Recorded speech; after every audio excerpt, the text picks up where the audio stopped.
ਅਗਲੀ ਖਬਰ ਦੇ ਵੱਲ ਵਧੀਏ। ਅਗਲੀ ਖਬਰ ਬੜੀ ਦਿਲ ਦਹਿਲਾ ਦੇਣ ਵਾਲੀ ਖਬਰ ਹੈ।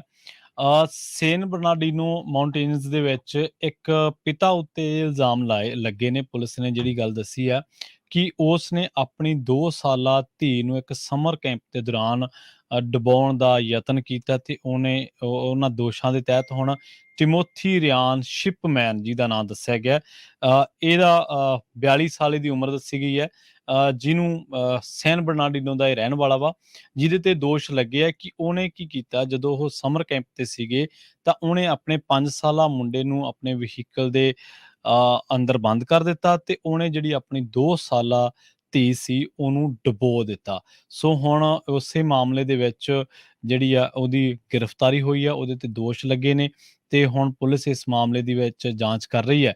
ਤੇ ਜਿਹੜੀ ਸੇਨ ਬਰਨਾਰਡੀਨੋ ਕਾਉਂਟੀ ਸ਼ੈਰਿਫ ਦਾ ਡਿਪਾਰਟਮੈਂਟ ਆ, ਉਹਨਾਂ ਨੇ ਇਹ ਗੱਲ ਦੱਸੀ ਹੈ ਕਿ ਇਹਦੀ ਅਸੀਂ ਲੰਬੇ ਸਮੇਂ ਤੋਂ ਜਿਹੜੀ ਜਾਂਚ ਕਰ ਰਹੇ ਸੀਗੇ ਤੇ ਵੱਖ-ਵੱਖ ਐਂਗਲਾਂ ਤੋਂ ਅਸੀਂ ਜਾਂਚ ਕੀਤੀ ਗਈ ਆ।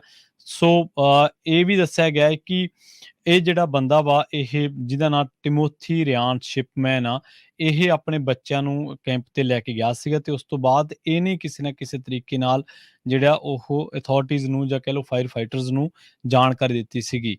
ਪਰ ਉਸ ਤੋਂ ਬਾਅਦ ਜਦੋਂ ਪੁੱਛ ਪੜਤਾਲ ਹੋਈ ਤਾਂ ਨਾਟਕੀ ਢੰਗ ਦੇ ਨਾਲ ਇਹਨੇ ਹੋਰ ਵਾਰਦਾਤ ਨੂੰ ਹੋਰ ਤਰੀਕੇ ਨਾਲ ਡਿਸਕ੍ਰਾਈਬ ਜਾਂ ਉਹਦੇ ਵੇਰਵੇ ਦੱਸਣ ਦੀ ਗੱਲ ਕਹੀ ਸੀ, ਹੋਰ ਤਰੀਕੇ ਨਾਲ ਵਰਣਿਤ ਕੀਤਾ ਸੀ। ਪਰ ਜਦੋਂ ਜਾਂਚ ਚੱਲੀ ਤਾਂ ਫਿਰ ਇਹਦਾ ਜਿਹੜਾ ਉਹ ਸਾਰਾ ਭੇਤ ਆ ਉਹ ਖੁੱਲ ਗਿਆ ਤੇ ਹੁਣ ਇਹਦੇ ਤੇ ਦੋਸ਼ ਲਾਏ ਗਏ ਨੇ ਕਿ ਇਹਨੇ 2 ਸਾਲਾ ਬੱਚੀ ਨੂੰ ਡੁਬੋ ਕੇ ਮਾਰ ਦਿੱਤਾ ਹੈ। 42 ਸਾਲ ਇਹਦੀ ਉਮਰ ਹੈ ਤੇ ਟਿਮੋਥੀ ਰਿਆਨ ਸ਼ਿਪਮੈਨ ਦਾ ਨਾਂ ਹੈ। ਸੇਨ ਬਰਨਾਰਡੀਨੋ ਦਾ ਇਹ ਰਹਿਣ ਵਾਲਾ ਆ ਜੀ। ਸੈਨੋਜ਼ੇ ਦੇ ਵਿੱਚ ਇੱਕ ਫਾਦਰ ਤੇ ਉਸਦੇ ਮੁੰਡੇ ਨੂੰ ਚਾਰਜ ਕੀਤਾ ਗਿਆ $4 ਮਿਲੀਅਨ ਇੰਸ਼ੋਰੈਂਸ ਫਰਾਡ ਸਕੀਮ ਦੇ under. Honours of pine building maintenance ਤੇ ਨੈਟਵਰਕ ਫੈਸਿਲਿਟੀ ਮੈਨੇਜਮੈਂਟ, ਉਹਨਾਂ ਨੂੰ ਹੁਣ ਜੇਲ੍ਹ ਵੀ ਹੋਊਗੀ ਜੋ ਡਿਸਟ੍ਰਿਕਟ ਅਟਾਰਨੀ ਆ ਉਸਦੇ ਮੁਤਾਬਕ।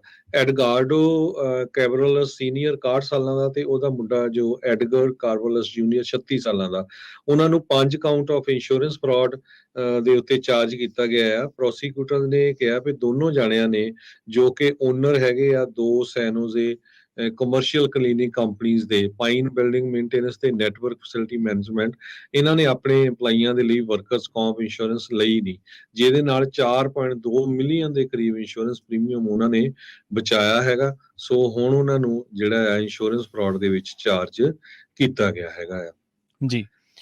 ਅਗਲੀ ਖਬਰ ਦੇ ਵੱਲ ਵਧੀਏ। ਅਗਲੀ ਖਬਰ ਸੈਕਰਾਮੈਂਟੋ ਤੋਂ ਆ ਰਹੀ ਹੈ। ਸੈਕਰਾਮੈਂਟੋ ਹੁਣੇ ਖਬਰ ਆਈ ਹੈ। ਸੈਕਰਾਮੈਂਟੋ ਪੁਲਿਸ ਨੇ ਦੱਸਿਆ ਕਿ ਇੱਕ 13 ਸਾਲਾ ਕੁੜੀ ਜਿਹੜੀ ਆ ਉਹ ਲਾਪਤਾ ਹੈ ਤੇ ਇਹਦੀ ਜਿਹੜੀ ਭਾਲ ਉਹ ਕੀਤੀ ਜਾ ਰਹੀ ਹੈ ਤੇ ਉਹਨਾਂ ਨੇ ਲੋਕਲ ਲੋਕਾਂ ਤੋਂ ਜਾਂ ਮੰਗ ਕੀਤੀ ਹੈ ਕਿ ਇਸ ਮਾਮਲੇ ਦੇ ਵਿੱਚ ਉਹਨਾਂ ਦਾ ਸਹਿਯੋਗ ਕੀਤਾ ਜਾਵੇ। ਇਹਦਾ ਨਾਂ ਜਿਹੜਾ ਹੁਣ ਜਵਾਨਾ ਸੈਰਨਟ ਦੱਸਿਆ ਗਿਆ ਤੇ ਪੁਲਿਸ ਦੇ ਮੁਤਾਬਕ ਉਹਨੂੰ ਲਾਸਟ ਦੇਖਿਆ ਗਿਆ ਸੀ ਕ੍ਰੀਕ ਐਜ ਵੇ ਤੇ ਸਾਊਥ ਸੈਕਰਾਮੈਂਟੋ ਦੇ ਇਲਾਕਿਆਂ ਦੇ ਵਿੱਚ। ਤੇ ਉਹਦੇ ਬਾਰੇ ਉਹਦੀ ਜੋ ਉਹਦਾ ਸਰੀਰਕ ਢਾਂਚਾ ਉਹਦੇ ਬਾਰੇ ਵੀ ਦੱਸਿਆ ਗਿਆ ਕਿ 5 ਫੁੱਟ ਦੀ ਹੈ, 2 ਇੰਚ ਦੀ ਹੈ ਤੇ ਉਹਦਾ ਜਿਹੜਾ ਵੇਟ ਹੈ ਤਕਰੀਬਨ 130 ਪਾਊਂਡ ਹੈ। ਤੇ ਪੁਲਿਸ ਨੇ ਇਹ ਵੀ ਦੱਸਿਆ ਵੀ ਉਹਦੇ ਜਿਹੜੇ ਕਾਲੇ ਵਾਲ ਨੇ ਤੇ ਇਹੋ ਜਿਹਾ ਮੂੰਹ ਮਾਂਦਰਾ। ਤੇ ਇਹ ਵੀ ਦੱਸਿਆ ਵੀ ਉਹ ਜਦੋਂ ਘਰੋਂ ਗਈ ਹੈ ਤੇ ਜਦੋਂ ਇਹਨਾਂ ਇਲਾਕਿਆਂ ਦੇ ਵਿੱਚ ਦੇਖੀ ਗਈ ਹੈ ਤਾਂ ਉਦੋਂ ਉਹਨਾਂ ਨੇ ਇੱਕ ਵਾਈਟ ਸ਼ਰਟ ਤੇ ਬਲੂ ਪਜਾਮਾ ਜਿਹੜਾ ਉਹ ਪੈਂਟ ਪਹਿਨੀ ਹੋਈ ਸੀਗੀ। ਤੇ ਇਸ ਕਰਕੇ ਥੋੜੀ ਜਿਹੀ ਭਾਲ ਜ਼ਿਆਦਾ ਕੀਤੀ ਜਾ ਰਹੀ ਹੈ ਕਿਉਂਕਿ ਪੁਲਿਸ ਨੂੰ ਸ਼ੱਕ ਹੈ ਕਿ ਕਿਸੇ ਨੇ ਅਗਵਾ ਇਸ ਬੱਚੀ ਨੂੰ ਨਾ ਕਰ ਲਿਆ ਹੋਵੇ, ਕਿਉਂਕਿ ਇਹ ਰਿਸਕ ਬਹੁਤ ਵੱਡਾ ਹੈ ਕਿ ਉਹ ਇਸ ਏਜ ਦਾ ਬੱਚਾ ਕੋਈ ਘਰੋਂ ਦੱਸੇ ਬਿਨਾਂ ਜਾਂ ਚਲਾ ਜਾਵੇ ਜਾਂ ਕਿਵੇਂ ਵੀ ਆ। ਪਰ ਪੁਲਿਸ ਨੇ ਨੰਬਰ ਵੀ ਜਾਰੀ ਕੀਤੇ ਨੇ, 9168085471 ਨੰਬਰ ਨੇ। ਤੇ ਜਿੱਥੇ ਵੀ ਤੁਹਾਨੂੰ ਇਸ ਬੱਚੀ ਬਾਰੇ ਕੁਝ ਪਤਾ ਲੱਗਦਾ ਤਾਂ ਤੁਸੀਂ ਪੁਲਿਸ ਨੂੰ ਇਹਨਾਂ ਨੰਬਰਾਂ ਤੇ ਜਾਣਕਾਰੀ ਦੇ ਸਕਦੇ ਹੋ। ਇੱਕ ਵਾਰ ਮੁੜ ਤੋਂ ਮੈਂ ਜਿਹੜਾ ਇਲਾਕਾ ਵਾ ਕ੍ਰੀਕ ਐਜ ਵੇ ਸਾਊਥ ਸੈਕਰਾਮੈਂਟੋ ਦੇ ਵਿੱਚ ਇਹਨੂੰ ਲਾਸਟ ਵਾਰ ਅਖੀਰਲੀ ਵਾਰ ਦੇਖਿਆ ਗਿਆ।